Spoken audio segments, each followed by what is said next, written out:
आता इतक्यातच एक फॉलोअर गेला, त्याच्या लाईफची स्टोरी सांगत होता मला.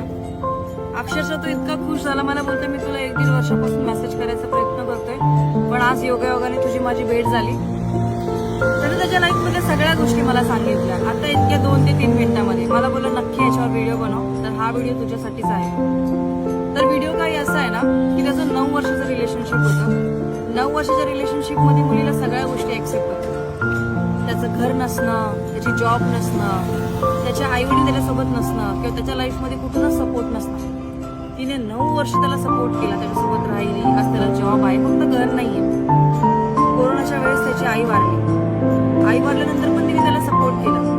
हे सगळं होत असताना त्यांचा साखरपुडा ठरला. साखरपुडा झालाही आणि साखरपुडा झाल्यानंतर वेळ आली लग्नाची. सगळं हशीखुशी चाललेलं. मला वाटतं का लग्न होईल. स्टोरीमध्ये ट्विस्ट व्हायला माहितीये, तिने लग्न करण्यापासून इन्कार केला. का केला? तिने पहिल्यापासून त्याला सगळ्या गोष्टी सांगितल्या. तुझं घर नाहीये, तुला सिक्युअर जॉब नाहीये, तुझी आई नाहीये, तुझी फॅमिली तुला सपोर्ट करत नाहीये, तर मी तुझ्यासोबत लग्न कुठल्या बेसवरती करू? 9 वर्षाचं प्रेम धोका देऊ शकतं गाईज. तुम्ही कुठंच नाहीये. 9 वर्ष कशाला बोलतात? आणि जर ती एवढं सगळं ऍक्सेप्ट करून ऐन टायमाला माती खाते, तुमच्या प्रेमावर तुला विश्वास ठेवताय. जोपर्यंत गळ्यात मंगळसूत्र पडत नाही ना, तोपर्यंत विश्वास ठेवू नका.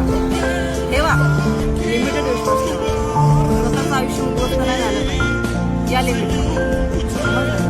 काही मुलाला मी ते समजून, तुम्हाला पण मी हे समजवते. आणि हा व्हिडिओ पण त्यांनी ह्यासाठीच बनवायला सांगितलाय की काही जितका त्रास मला झालाय ना, तो त्रास लोकांना कळायला पाहिजे.